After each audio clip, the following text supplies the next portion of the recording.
di video kami.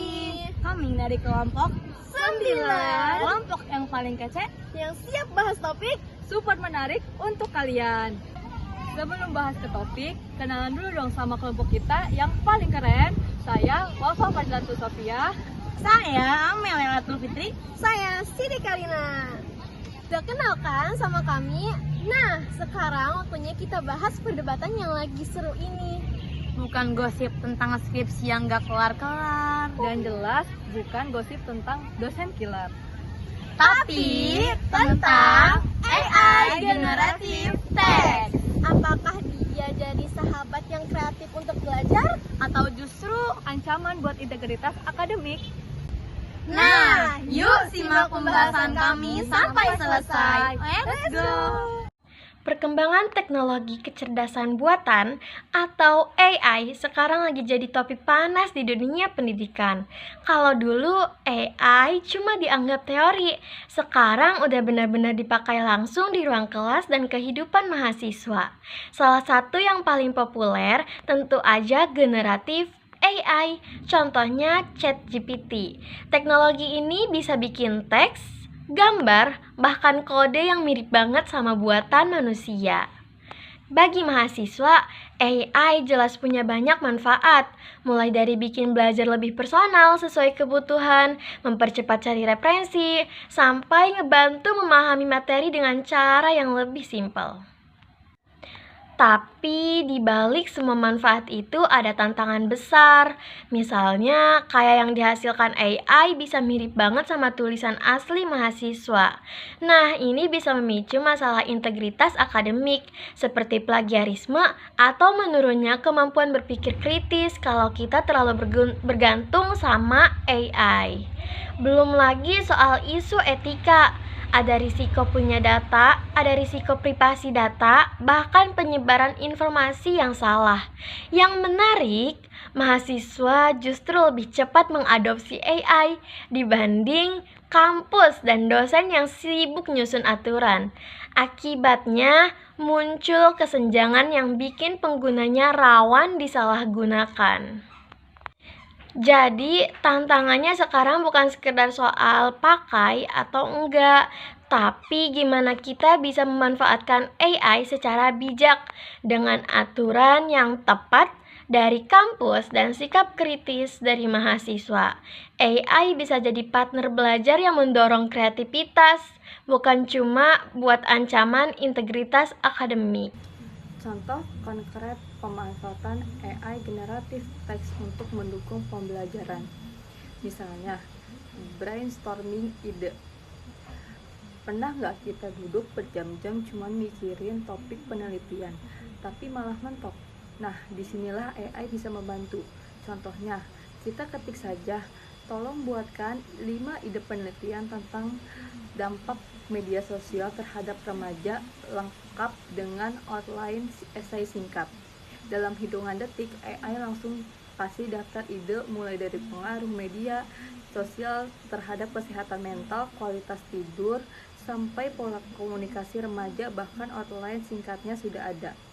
Kita tentu tetap harus menyelesaikan dan memperdalam dengan referensi akademik, tapi berbagai langkah awal brainstorming dengan AI bikin kita hemat waktu, punya arah jelas, dan tidak lagi stuck di ide awal.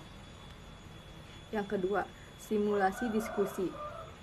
Selain membantu brainstorming, AI juga bisa dipakai untuk simulasi diskusi. Misalnya, ada teori yang susah dicerna. Contohnya teori kontrak sosial Rose. Kita bisa dimulai dengan pertanyaan, apa kelebihan dan kelemahan teori kontrak sosial Rose? AI akan menjawab dengan argumen yang berstruktur. Lalu kita bisa menanggapi balik seolah-olah kita berdebat. Misalnya, kita bisa menanyakan, kalau diterapkan era digital sekarang, apakah teori ini masih relevan? Dan AI akan memberikan perspektif baru. Dengan cara ini, belajar jadi jauh lebih interaktif. Kita dilatih untuk berpikir kritis, menyusun argumen, dan melihat sebuah konsep dari banyak sudut pandang. Rasanya seperti latihan debat, tapi lawannya adalah AI. 3. Personal tutor. AI juga bisa jadi tutor pribadi yang selalu siap 24 jam. Misalnya, ada materi fisika tentang hukum Newton yang susah dipahami. Jadi kita minta AI jelaskan hukum Newton dengan bahasa sederhana, gunakan contoh sehari-hari. AI bisa menjawab dengan analogi mudah seperti mendorong troli belanja di supermarket atau naik sepeda. Bahkan kalau kita ingin lebih serius, kita bisa menjelaskan dengan gaya akademis. Keunggulannya, AI bisa menyesuaikan gaya bahasa dengan kebutuhan kita.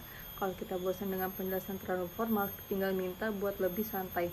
Kalau butuh detail rumus, AI juga bisa. Jadi, belajar terasa lebih profesional dan fleksibel sesuai gaya kita masing-masing. Koreksi dan penyempurnaan.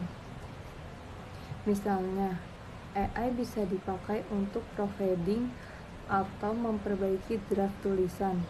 Misalnya, kita sudah buat esai bahasa Inggris, tapi masih ragu apakah grammar dan alurnya sudah benar. Cukup copy paste lalu ketik, periksa grammar, tata bahasa, dan buat tulisan ini lebih akademis tapi tetap mudah dipahami. AI akan mengoreksi kesalahan grammar, penyusunan kalimat agar lebih jelas, bahkan memberikan saran supaya argumen lebih logis. Dengan begitu, sebelum dikumpulkan ke dosen, draft kita sudah lebih rapi dan profesional. Memang tetap perlu dicek ulang oleh kita sendiri, tapi AI bisa jadi asisten editor pribadi yang cepat dan praktis.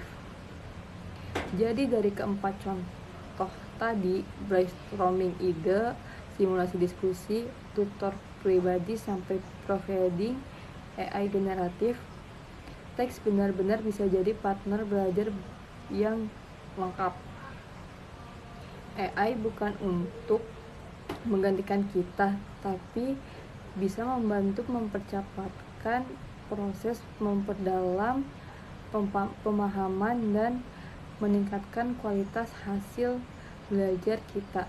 Yang penting adalah bijak.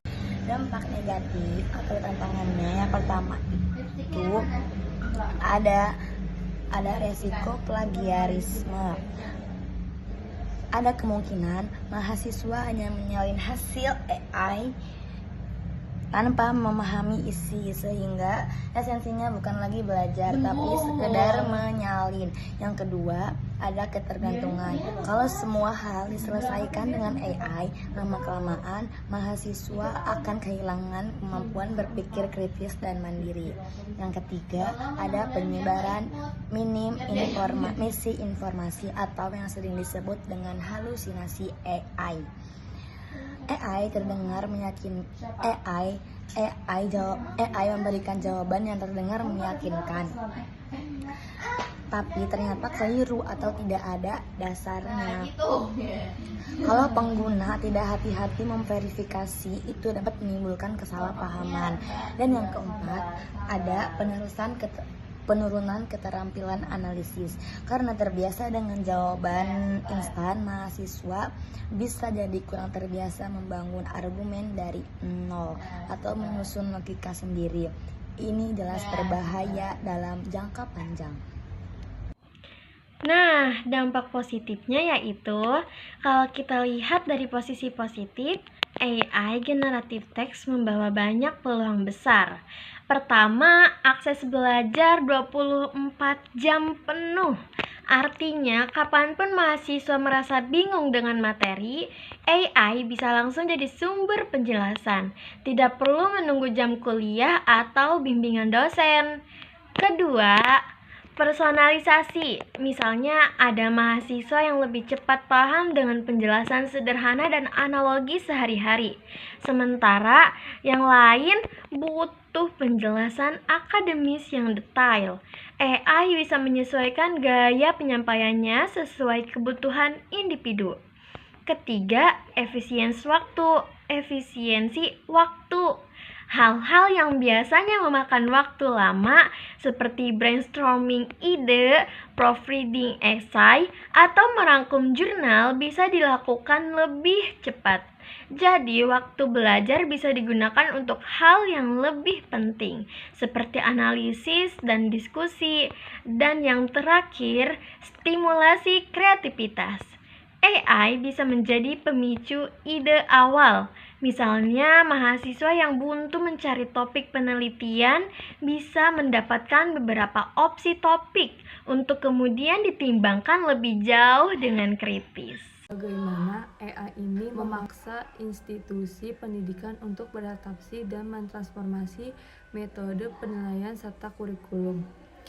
Kaitkan dengan transformasi digital. Semua peluang tantangan ini tentu punya implikasi besar terhadap dunia pendidikan. Kehadiran AI memaksa institusi pendidikan untuk beradaptasi dengan cepat. Metode penelitian misalnya tidak bisa hanya mengandalkan esai atau laporan take home karena sangat mungkin hasilnya dibuat dengan bantuan AI.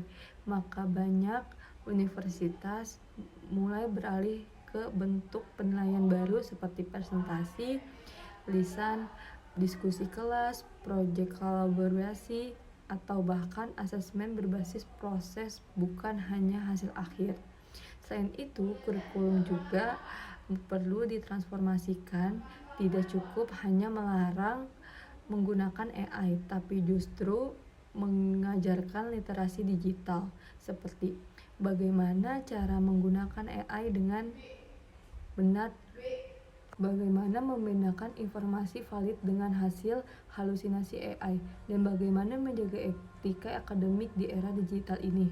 Dengan kata lain, AI generatif teks bukan hanya mengubah cara belajar mahasiswa, tapi juga mendorong institusi pendidikan untuk berevolusi dari sekedar menilai produk akhir menuju menilai proses berpikir dan keterampilan kritis mahasiswa.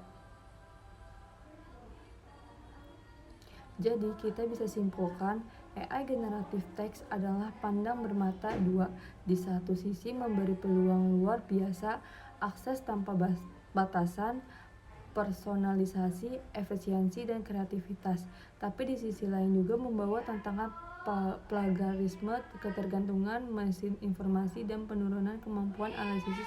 Karena itu, baik mahasiswa maupun institusi pendidikan perlu bijak mengelola AI, bukan untuk menggantikan proses belajar, tapi untuk memperkuat kualitas pembelajaran di era transformasi digital. Jadi kesimpulannya yaitu AI generative text lebih banyak membawa manfaat bagi mahasiswa yang menggunakannya sebagai alat bantu dan pelengkap untuk meningkatkan efisiensi dan memperkaya proses belajar. Namun manfaat ini akan berubah menjadi mudarat serius jika AI digunakan sebagai pengganti proses berpikir, menulis, dan belajar yang mandiri. Prinsip etika penggunaan AI generative text yang pertama ada integritas akademik dan kejujuran. Diungkapkan secara jelas dan transparan jika suatu bagian dari tugas, esai, atau laporan dihasilkan atau dibantu secara signifikan oleh AI. Lakukan AI sebagai sumber yang harus dikutip, misalnya sebuah tools yang digunakan dan prompt yang diberikan. Mahasiswa bertanggung jawab penuh atas keakuratan, orisinalitas, dan pemahaman konten yang diserahkan. AI adalah asisten konten yang diserahkan harus mencerminkan pemahaman pribadi dan telah melalui verifikasi oleh mahasiswa. Jangan gunakan AI untuk menghasilkan seluruh tugas atau menjiplak ide tanpa atribusi. Mengklaim hasil karya AI sebagai karya orisinal sama dengan plagiarisme. Yang kedua, ada keadilan dan bias. Pahami bahwa AI dapat menghasilkan informasi yang bias atau stereotip berdasarkan data pelatihannya. Mahasiswa harus kritis terhadap output AI dan memperbaiki bias tersebut dengan riset mandiri. Jangan pernah memasukkan informasi pribadi yang sensitif atau data akademik. rahasia ke dalam model AI generatif. Terus ada yang kedua, penyempurnaan dan peningkatan keterampilan. Gunakan AI untuk memeriksa tata bahasa, ejaan, dan gaya penulisan. AI dapat menyarankan perbaikan, tetapi keputusan akhir ada pada mahasiswa. Minta AI membuat soal latihan atau flashcard berdasarkan materi kuliah untuk menguji pemahaman diri. Gunakan AI sebagai mitra percakapan untuk melatih kemampuan bahasa asing. Dan yang ketiga ada pengembangan keterampilan. Mahasiswa harus berlatih merumuskan perintah yang spesifik dan kompleks. Kemampuan berinteraksi dengan AI secara efektif adalah keterampilan penting di masa depan. Gunakan AI untuk menjelajahi perspektif alternatif atau skenario hipotesis yang dapat merangsang pemikiran kreatif. Jadi, AI generatif teks jelas punya dua sisi.